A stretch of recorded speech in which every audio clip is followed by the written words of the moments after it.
Hey everyone, Chris, the Thrift Shop Hustler. Today on Know Your Stuff, we're going to talk vintage skateboarding items, mostly skateboarding decks. And once again, I'm Chris, the Thrift Shop Hustler. Been reselling for pretty close to 30 years on eBay. I do a little offer up, Etsy, Amazon, and etc. Started eBay in the around 1995, so have lots of experience with eBay. Do this part-time as I find like eBay stuff is a hobby, but been around the block, know a lot about different things. And today we're going to talk about vintage skateboarding. I was a skateboarder for 16 years when I was younger. Started skateboarding in, I want to say like probably around 1988 is when I got my first real skateboard and everything, and skated all through the 90s. So I'm pretty knowledgeable about some of the stuff that I'm going to show you today, and definitely take you back a little bit, because skateboarding essentially kind of started in the 50s with people taking roller skate wheels and mounting them to wooden boards, and that's pretty much how skateboarding started. And then in the 60s and through the 70s is when it started to get popularized. Skateboarding in the 80s kind of took a dip between, I want to say between like 79 and 87, 88. Skateboarding really came back into its own in the 90s. That's when I was skateboarding a lot. And we could take you through all that kind of stuff. So once again, I'm Chris, the Thrift Shop Hustler. If you're not subscribed to the channel, please click the subscribe button and click the bell if you want notifications. And this is a Know Your Stuff series. We do this with a lot of different things. So there's other subject matters that you can find at garage sales, thrift stores, etc. And like I said, click the subscribe button. And this light is making me look super orange. Super greasy and super orange. That's too funny.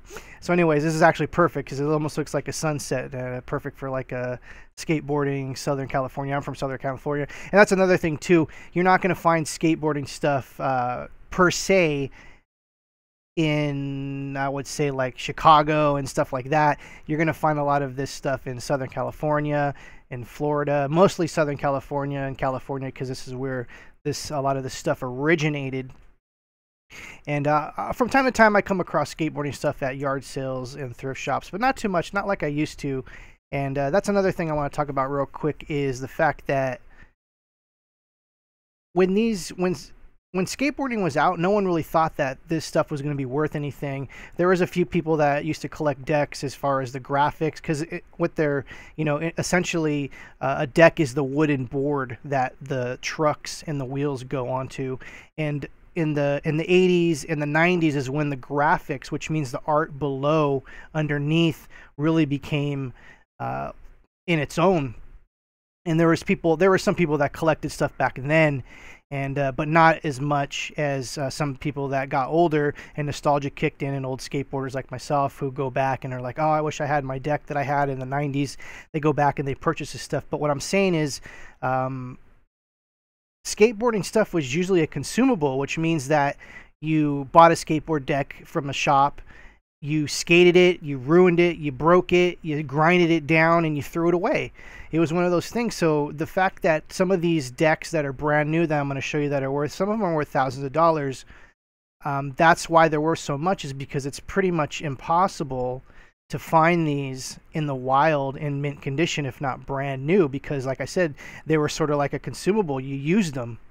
And a lot of people didn't think about, just like video games, a lot of people didn't think that on the back end that these were going to become super collectibles. I mean, when you think about it in hindsight, of course, hindsight's 2020, you think, well, duh, this makes total sense, because a lot of these skateboarders got older and a lot of the graphics were amazing. I think graphics really came into their own in the late 80s with Santa Cruz and definitely Pal Peralta. And there's lots of great documentaries you can find on, I think, YouTube. You can probably find some great skateboarding documentaries that focus on the graphics and the artists behind the graphics, because a lot of the limelight per se was on the skateboarder, the actual pro skateboarder whose name was on the deck. And a lot of the times the artists never got any credit and were basically just they would make a board and they'd get like sort of like a commission off how many boards were sold and stuff like that. Just like some of the pro skaters they got like a commission too. So let's get right into it. So first off, we're going to say we're going to talk about the early stuff. We're going to talk about the 60s. This is kind of when stuff was starting to get manufactured. And I think, I want to say not Sims, but there was like some other stuff that was kind of starting to get manufactured. As you can see, Hobie was one of these things. And I just want to touch on the 60s just briefly, because in the 60s, the skateboarding stuff wasn't that prevalent. So like you're going to see an evolution of these boards. The 60s and the 70s boards, for the most part, are going to look like these wooden, kind of like, almost like boards, like literally like straight up boards that are just rounded off, and then these kind of wheels are mounted. The first kind of wheels that were out, this was before polyurethane and kind of rubber stuff that was manufactured and started in the late 70s. Traditionally, these older skateboarders had these clay wheels, and obviously made out of clay, they kind of disintegrate over time. If you hit a rock, you know, they would chip and break. They weren't really good. If you were to try to skateboard or skate on one of these today, it would be rough. And I actually have owned a couple of these older boards, and just riding them is crazy. But you can find these still out in the wild, and if you can find these for like $5 or $10 and they're looking in decent condition, definitely pick them up. Not all of them are going to be worth hundreds of dollars. Some of these older ones, as you can see, they go in the $50, $30 range. I tend to usually stay away from the 60s and 70s stuff, unless the 70s stuff that I know, which I can talk about right now. As you can see, there's some Santa Cruz. I think that's when Santa Cruz, and that's a really good company to keep an eye out for. Let's do highest price on the 70s boards. 70s is when skateboarding really started to become mainstream, when they started with Pal Peralta. Tony Hawk got his start. Sims, as you can see. And as you can see, just take a note at some of these names. Sims, Hobie, and definitely some of these. Look at these vintage trucks. Now, what trucks are, for those that don't know, skateboarding trucks are the metal things that hold the wheels onto the board. And as you can see, these are NOS. I think these are NOS, which means, oh no, these have been used. NOS, for anyone who doesn't know, is new old stock. You'll see that in a lot of eBay listings. If you see NOS, it means new old stock. NOS is usually started, that kind of terminology started in eBay in the early 90s with car parts and things like that. So it's actually, you know, NOS is kind of like a thing that means new old stock. And these actually went for a pretty good amount of money for being used trucks. These are going trucks. These are some of the first trucks ever made, independent made trucks also. But as you can see, you know, some of the 70s stuff, this is what to look out for. Hobie, Sims, Kryptonics.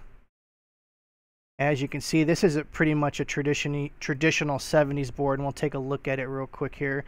I want to say these are Polyurethane Wheels.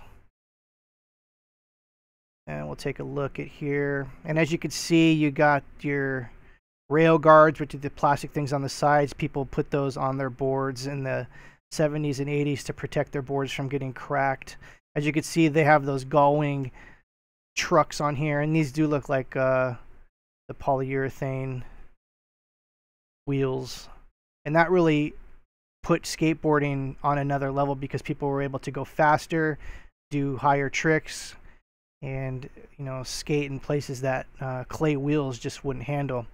So the main reason why I want to do a Know Your Stuff is because I want to talk about 80s skateboarding and a little bit of 90s, but 80s is the stuff where the money is.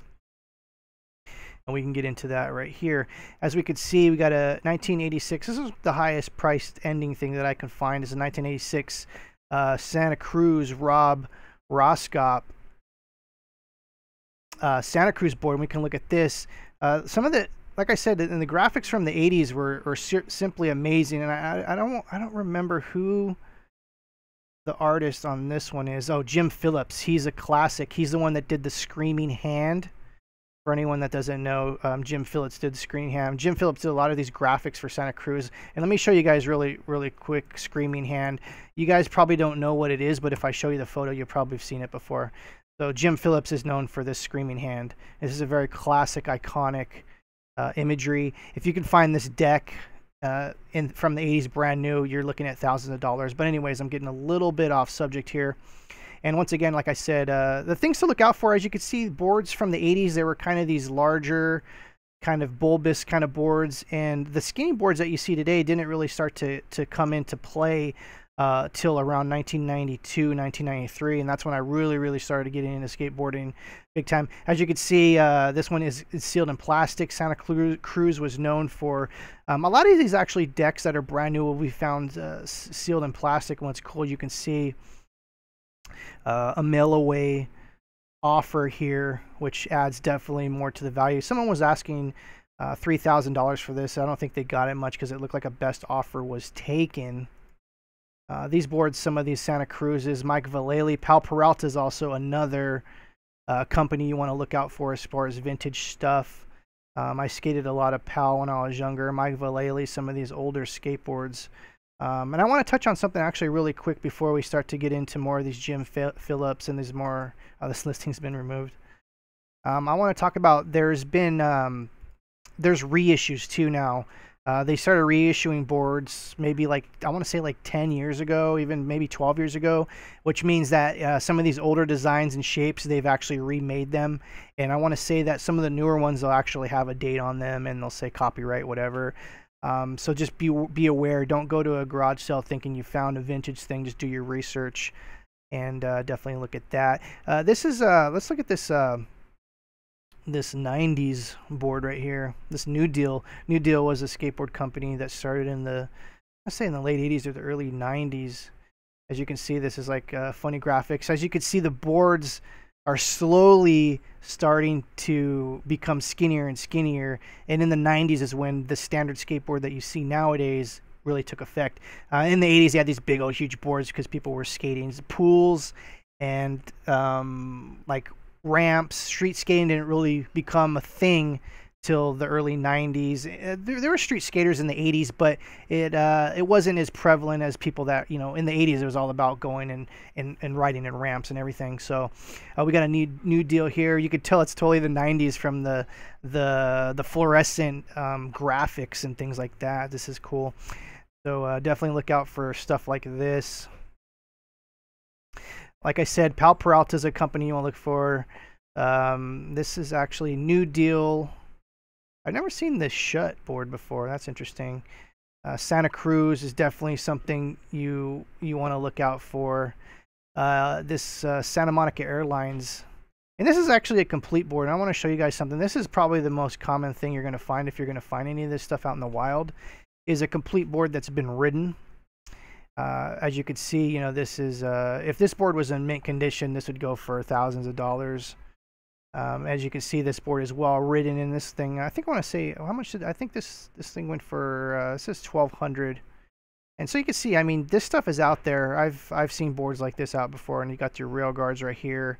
And this thing's pretty beat up. Nadas, which his iconic logo, who Nadas was a skateboarder, and his iconic imagery was this kind of this cat that would come out of this triangle, this Black Panther.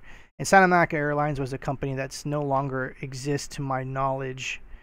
And as you can see, I think this is someone like, oh, this is probably out of, let me show you guys this real quick. This looks like it's out of a skateboarding book. You can go on Amazon and there's a skateboarding book that shows a lot of graphics from this era. And it's actually, if you're serious about buying and selling and everything, I definitely put it in your collection as far as reference material. I always believe in having great reference material, especially books and collectibles, because you never know when you can go back. But as you can see, Nadas and the triangle and the panther coming out. Definitely something to look out for.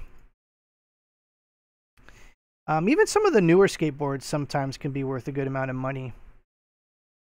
That's pretty much the 80s. And as you can see, just the graphics were just so amazing. Here's another, Mark Gonzales is definitely another name to look out for. As you can see, Vision Streetwear was huge in the 80s. And this iconic, this is like Mark Gonzales' iconic, I forget what they call this graphic, but this is the most iconic graphic for Vision. I forget who did the, I'm trying to remember who did the art on this one. It doesn't say in here. And that's what I'm saying before, like a lot of the artists, I think Jim Phillips is probably one of the most famous artists that I can remember. There's a lot of different ones over the years. More stock was taken into the professional skateboarder, hence their name on the deck, than anything else. Like I said, this is a Mark Gonzales skateboard. This is a sweet skateboard. This one went for almost $1,000. This stuff is still out there. You gotta look.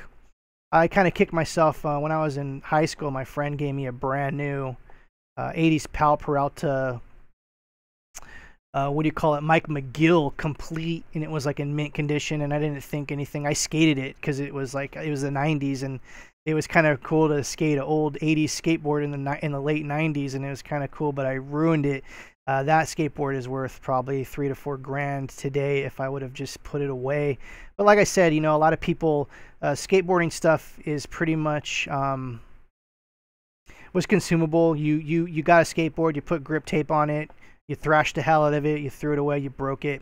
I want to touch on something else real quick now that we're here, and this is actually a good thing. There's also a crazy market in vintage skateboarding stickers from the 80s and the 90s. I used to collect these, and I can tell you that back in the day I should have saved them all, because I ended up selling my collections in the early 2000s. A lot of stuff I sold in the early 2000s I wish I never did.